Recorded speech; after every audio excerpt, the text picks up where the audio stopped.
Guys, we are in Rangamati. আয়তনে সবচেয়ে বড় জেলা রাঙ্গামাটি, তবে এখানকার প্রাকৃতিক রূপ বৈচিত্র্যে এই জেলা খ্যাতি পেয়েছে রূপের রানী হিসেবে। একদিকে যেমন দক্ষিণ এশিয়ার সর্ববৃহৎ কাপ্তাই লেক এর সৌন্দর্য, অন্যদিকে ছোট বড় বেশ কয়েকটি ঝর্ণা, সাথে যোগ হয়েছে সারি সারি পাহাড়। সবকিছু মিলিয়ে রাঙ্গামাটিকে ভ্রমণের জন্য একটি আদর্শ জায়গা বলাই যায়। তো গত অক্টোবরে হাতে একদিনের সময় নিয়ে চলে গিয়েছিলাম সেই প্রাকৃতিক সৌন্দর্যের রাজ্য রাঙ্গামাটি। বেশ কয়েকটি স্পট ভ্রমণ করেছি, কেনাকাটা, খাওয়া দাওয়া সব মিলে কেমন কাটিয়েছিলাম দিনটি, তাই আপনাদের সাথে আজকে শেয়ার করব। সকল সরঞ্জাম গুছিয়ে নিয়ে এখন আমরা রওনা দেব বাসের উদ্দেশ্যে। আর এই হলো আমার ফিট চেক। আর যাওয়ার সময় একটু একটু বৃষ্টিও হচ্ছিল।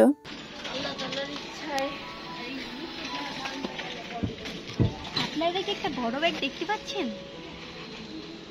এই দেখেন, এটা বড় ব্যাগ। তো আমরা সন্ধ্যা 6:30টার দিকে টাউন হল প্রাঙ্গণে পৌঁছালাম। সেখানে গিয়ে দেখি আরো অনেকে অপেক্ষা করছে। আমরা সবাই একসাথে রাঙামাটিতে যাব। আমরা যেহেতু একটা এজেন্সির সাহায্যে যাচ্ছি, তাই সবাই একসাথে একই বাসে করে যাব। তো তারাই আমাদের জন্য সবকিছু অ্যারেঞ্জ করে দিয়েছে। আর এই হলো আমাদের বাস, এটা দিয়ে আমরা আজকে রাঙামাটিতে যাব। তো সবাই সবার মতো করে চলে যাচ্ছি বাসে ওঠার উদ্দেশ্যে। এই তো আমরা উঠে গেলাম বাসে, এখন সবাই সবার মতো করে বসে গেছি।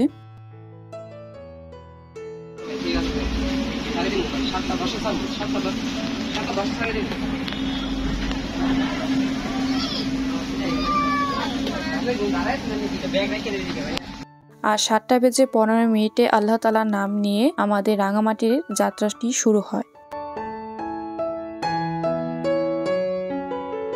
তারপর 5টায় আমাদেরকে যাত্রা বিরতি দেওয়া হয়। সেখানে আমরা ফ্রেশ হয়ে কিছু খাবার অর্ডার দেই। সবারই অনেক ক্ষুধা লেগেছিল, তাই আমরা পরোটা এবং ডাল অর্ডার দিয়ে থাকি। আপনারা আগে থেকে খাবারের দামটা অবশ্যই জিজ্ঞাসা করে নেবেন, না হলে কিন্তু পরে বিপদে পড়তে পারেন।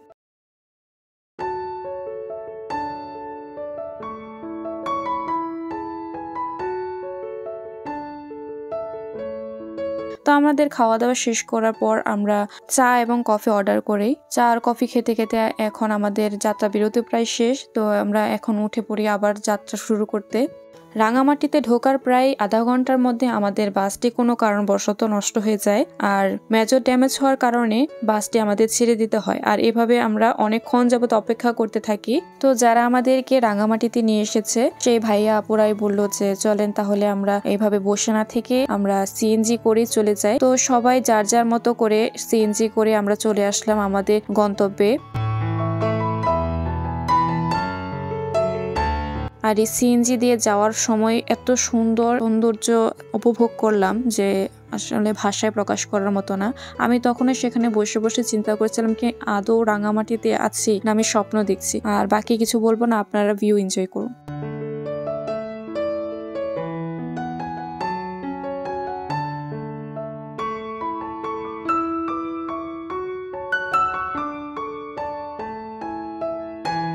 তো ভিউ এনজয় করতে করতে আমরা চলে এলাম আমাদের নেক্সট গন্তব্যে। তো সকাল সকাল আমরা এখানে নাস্তাটা করে নিই। নাস্তায় ছিল হলো খিচুড়ি এবং ডিম। তো খাওয়া দাওয়া করার পর আমরা আমাদের প্রথম যাত্রা উদ্দেশ্যে রওনা দিই পলওয়ে পার্ক অ্যান্ড কটেজে। সেখানে যাওয়ার জন্য এখানে রাস্তা দিয়ে একটু হাঁটতে হয়। হাঁটার পর আমরা চলে যাব আমাদের নেক্সট গন্তব্য,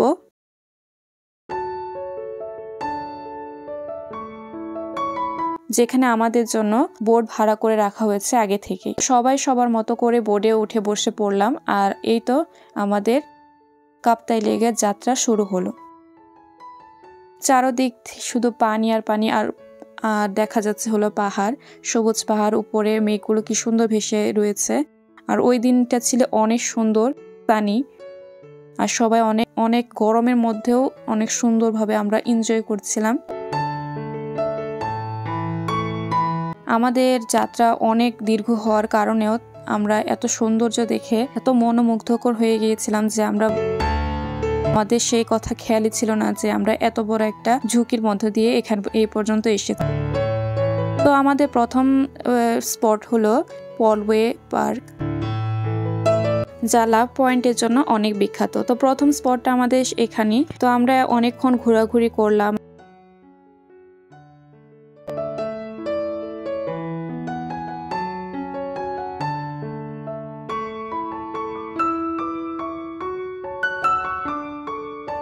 লোকাল যে জিনিসপত্রগুলি পাওয়া যায় সেই জিনিসপত্রগুলি নিয়ে এখানে একটি দোকান সাজানো আছে, চাইলে আপনারা এখান থেকেও কেনাকাটা করতে পারেন।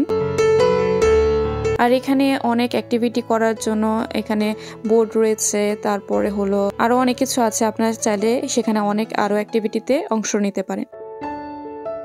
তো এখানে পলওয়ে পার্কে একটি ব্রিজের আদলে একটি ব্রিজ তৈরি করা হয়েছে, সেই ব্রিজ দিয়ে আমরা সামনের দিকে এগোচ্ছি।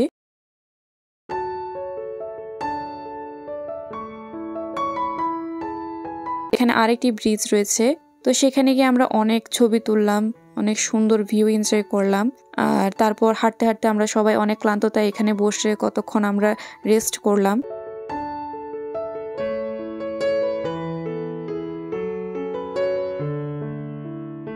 রেস্ট করার পর যেহেতু ছিল শুক্রবার, তাই জুম্মা নামাজ পড়তে আমি চলে গিয়েছিলাম, আর আমার বোন আমার জন্য এই সুন্দর করে ভিডিও করে রেখেছিল। তারপর আমরা পলওয়ে পার্কে বিদায় জানিয়ে আমরা চলে যাই আমাদের নেক্সট গন্তব্যে।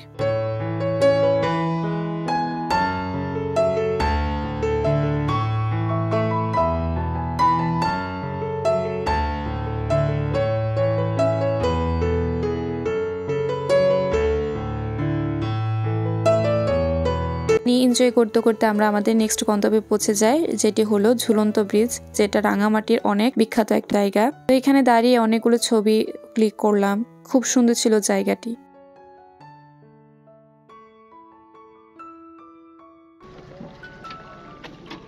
Guys, we are in Rangamati.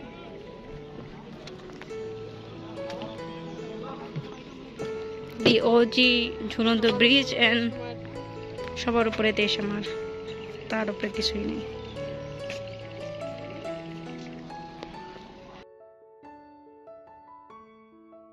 তারপর এখানে আদিবাসীরা তাদের পাহাড়ি আনারস নিয়ে বসেছিল, আর এখানে বিক্রি করছিল এই মুড়ি মাখাটি। আসেন খাওয়ার পর টাকা, ভালো লাগলেই টাকা, মজা লাগলেই টাকা, স্বাদ লাগলেই টাকা, আসেন মনের মতো হইলে টাকা। পাহাড়ি কাঁচামরিচের ঝাল খাইলে আসেন, টেস্টি ঝালমুড়ি খাইলে আসেন, অসাধারণ ঝাল খাইলে আসেন, সেরকম ঝাল খাইলে আসেন, আসেন চোখে পানি ঝাল খাইলে আসেন। মিষ্টি মুড়ি বললে ঝাল হালকা আপনা, আসেন মনের মতো হইলে টাকা, আসেন। না নামবে, নাম তো ছিল কে? আর সত্যি বলতে এই মুড়ি মাখাটি খেতে অসাধারণ ছিল, অন্যরকম স্বাদে পাওয়া যাচ্ছিল, রাঙামাটির সেই পাহাড়ি একটা ভাই পাওয়া যাচ্ছিল এই মুড়ি মাখাতে। তারপর আমরা চলে গেলাম আনারস খেতে, এখানে হরমের আনারস সাজানো রয়েছে, ছোট বড় মাঝারি সব, তো কিছু নিয়েও নিলাম।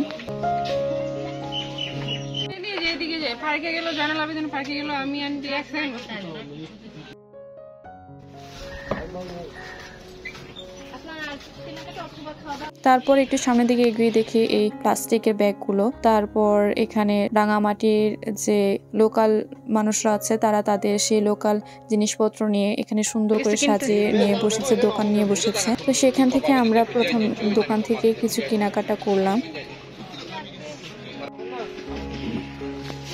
আপু 220 লাস্ট, আপু দেয়া দেন।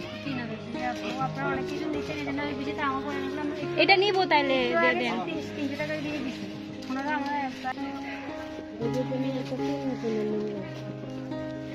কয় বছর?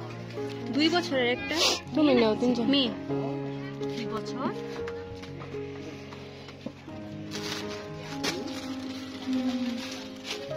শাড়ি নাই এগুলি না 3 পিস? ও 3 পিস।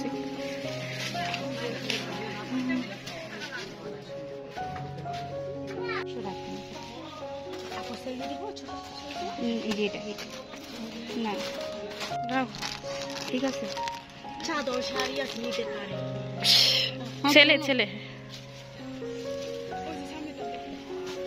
তো কেনাকাটা শেষ করার পর আমরা চলে যাই আমাদের 3য় নাম্বার গন্তব্যে।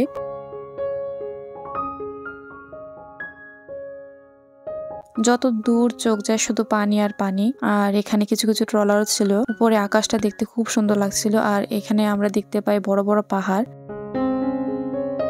এবং পানি মিশে একাকার হয়েছে, দেখতে এত সুন্দর লাগছিল কি বলবো। আমার বোনের পাহাড় পছন্দ এবং আমার পানি, তো দুইজনের খুব ভালো লাগছিল এখানে গিয়ে। তারপর আমরা পৌঁছালাম আমাদের 3য় নম্বর গন্তব্যে, সুবলং ঝর্ণা।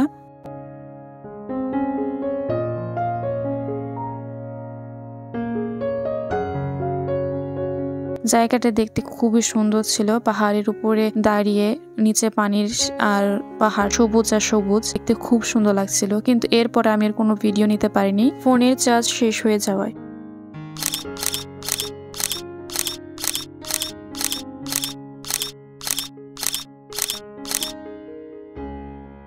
তো আমাদের প্রথমে অনেকটা সময় নষ্ট হয়ে গেছে, তাই আমাদের খাবার খেতে খেতে প্রায় সন্ধ্যা হয়ে যায়। আর এখানে যেহেতু কোনো লাইটিং এর ব্যবস্থা নেই, তাই আমরা এভাবে সবাই একসাথে অন্ধকারে বসে মোবাইলের লাইটে খাবার সেরে নিই। আর এ হলো আমাদের খাবার, পাহাড়ির খাবার, খুবই মজাদার ছিল। তো এই তো ছিল আমাদের আজকের রাঙামাটির ট্যুর। তো আর রাঙামাটি থেকে কি কি নিয়ে এসেছি তাই আপনাদের সাথে এক নজরে দেখিয়ে দিচ্ছি। যাত্রাটি ছিল খুবই ভয়ঙ্কর কিন্তু রোমাঞ্চকর, তাই জীবনে একবার হলেও রাঙামাটি ঘুরে আসবেন, দেখবেন খুবই ভালো লাগছে। প্রাকৃতিক সৌন্দর্য দেখে মনোমুগ্ধকর হয়ে যাবে। তো এই ছিল আমার আজকের ভিডিও। যদি ভালো লাগে অবশ্যই লাইক, কমেন্ট এবং শেয়ার করে দিবেন। আর আপনারা সবাই অনেক বেশি ভালো থাকবেন, সুস্থ থাকবেন, আমার জন্য দোয়া করবেন। যে আল্লাহ হাফেজ।